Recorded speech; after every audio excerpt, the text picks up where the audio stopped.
કરો પાક વીમો નાબૂદ કરો જય જવાન જય કિસાન જય જવાન જય કિસાન કિસાન એકતા જિંદાબાદ કિસાન એકતા જિંદાબાદ જય જવાન જય કિસાન જય જવાન જય કિસાન કિસાન જય જવાન જય કિસાન જય જવાન જય કિસાન જય જવાન જય જવાન જય કિસાન જય જવાન જય કિસાન જય જવાન જય જવાન જય કિસાન જય જવાન જય કિસાન જય જવાન જય કિસાન જય જવાન જય કિસાન જય જવાન જય કિસાન કિસાન એકતા જિંદાબાદ કિસાન એકતા જિંદાબાદ ન્યાય આપો ન્યાય આપો ખેડૂતોને ન્યાય આપો ન્યાય આપો ન્યાય આપો ખેડૂતોને ન્યાય આપો કિસાન એકતા જય જવાન જય કિસાન જય જવાન જય કિસાન કિસાન એકતા જિંદાબાદ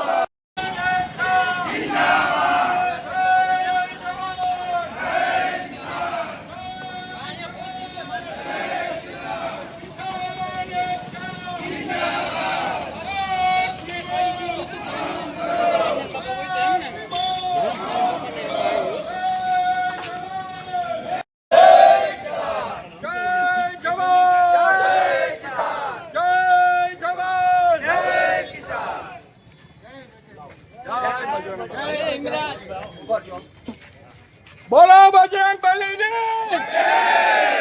હનુમાન દાદાજી હનુમાન દાદા કી જય હનુમાનજી મહારાજ કી જય સિયાવર રામચંદ્ર કી જય સિયાવર રામચંદ્ર કી જય હવે આ સરકાર સાંભળતી નથી બેરી બાની બોબડી લૂલી લતી થઈ ગઈ છે એટલે હનુમાન બાપાને કહી છે કે હે મારા હનુમાન કાયદે ચડ અને આ ભારતીય જનતા પાર્ટી વાળાને ભાન કરાવ ઊભું ચાટડીઓ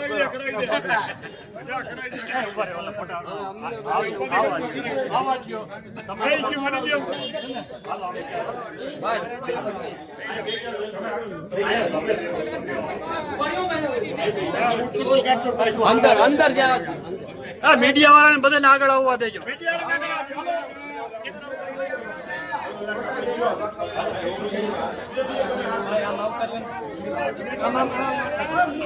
તમે ભાઈ સેજ પાછળ ગયો તો બીજા આમ ઊભું રાખો હા ભાઈ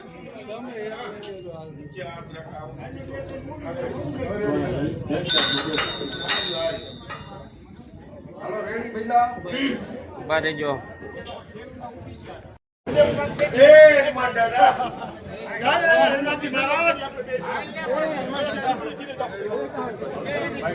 આખા ગુજરાતમાં એક જ અવાજ, ધિરાણ માફ કરો નહીતર ભાજપને આવનારી ચૂંટણીમાં સાફ કરો.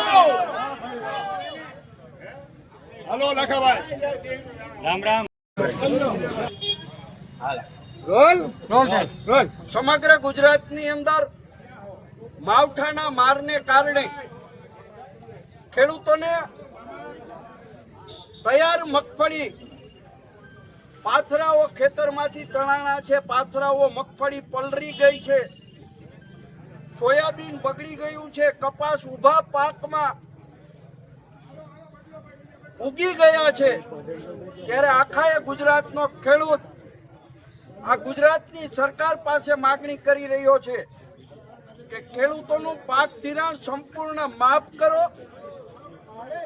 ફરીથી 2020 થી બંધ કરેલી પાક વીમા યોજના ગુજરાતમાં ચાલુ કરો. ટેકાના ભાવે મગફળીની ખરીદી જે આજે રાજ્ય સરકારે જાહેરાત કરી છે કે 125 મણ ખરીદવામાં આવશે. અત્યાર સુધી ટેકાના ભાવે 200 મણ ખરીદી કરવામાં આવતી હતી. આ વખતે રાજ્ય સરકારે 70 મણ ઓછી ખરીદી કરે છે. એનો સીધો મતલબ થાય છે કે બજારની અંદર 1000 રૂપિયા મગફળી મણનો ભાવ છે, ટેકાનો ભાવ 1450 રૂપિયા છે, એના આપણે 1400 રૂપિયા ગણીએ તો એક ખેડૂતને સીધા 30,000 રૂપિયાની નુકસાની આ સરકાર દઈ રહી છે, પહેલા ઉપર પાટું મારી રહી છે. તાત્કાલિક સર્વે કર્યા વગર જે ખેડૂતોને નુકસાની ગઈ છે એ ખેડૂતોને તાત્કાલિક ધોરણે વળતર આપવું જોઈએ. આ માગણી સાથે ઉપલેટા તાલુકા શહેર કોંગ્રેસ સમિતિ દ્વારા ખેડૂતોના આક્રોશને વ્યક્ત કરવા માટે ધરણાનો કાર્યક્રમ અને આજે આ સરકાર કોઈ ખેડૂતોની વાત નથી સાંભળતી એટલા માટે ઉપલેટા હનુમાનજી મંદિરે સૌ ખેડૂતો આવીને હનુમાનજી દાદાને અપીલ કરી છે કે હે દાદા, હે પવન પુત્ર, તું આ રાજ્ય સરકારને સદબુદ્ધિ આપ કે આ જગતના તાતને આ પડેલી મુશ્કેલીમાં કાંઈક સારું કરે. એવા માટે હનુમાનજી મહારાજને અમે સૌએ આવેદન પત્ર આપ્યું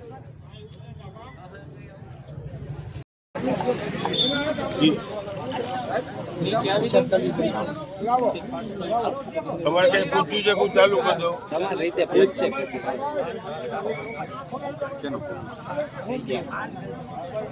થોડાક આવશે એવામાં કપાઈ ગયો.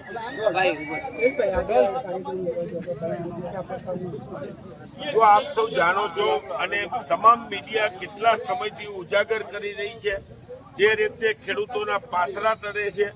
મેં મારી લાઈફમાં આટલી વર્ષની ઉંમરમાં કપાસને અંદર ઉગતા પહેલી વાર જોયો છે અને દિવાળી પછી 7 ઇંચ 8 ઇંચ 10 ઇંચ વરસાદ પડ્યો એવું મારી લાઈફમાં આટલા વર્ષમાં પહેલો રેકોર્ડ છે. ખેડૂતો બરબાદ થઈ રહ્યા છે અને ખલાસ થઈ ગયા છે. ત્યારે સરકારશ્રીએ શેની રાહ જુએ? ક્યાં આકાને પૂછવાનું છે? સરકારે કોઈ પણ જાતના સર્વેની વાતનું કર્યા વગર તાત્કાલિક ખેડૂતોનું સમગ્ર દેવું એટલે ધિરાણ લીધું હોય એ તમામ માફ કરવાની આ એક જ માત્ર ખેડૂતોની માગણી છે. અને વારંવાર જે ક્લાઇમેક્સ ચેન્જને હિસાબે છેલ્લા 5-6 વર્ષથી આ વાવાઝોડું જે રીતે આવી રહ્યું છે એ જોતા ખેડૂતોનો કાયમી ઉકેલ એની વીમા યોજના પાછું લાગુ કરવાની છે. એટલે જો ખેડૂતોનું હિત ક્યાંય લેસ માત્ર પણ ભારતીય જનતા પાર્ટીને હોય તો તાત્કાલિક દેણું સમગ્ર ધિરાણ માફ કરી દે અને પાક વીમા યોજના જલ્દી ચાલુ.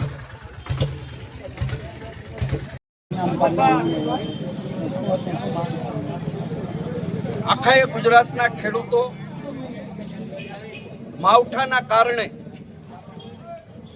ઊભા પાકને, લણેલા પાકને જે નુકસાની ગઈ છે, મગફળી, સોયાબીન, ઊભા કપાસ,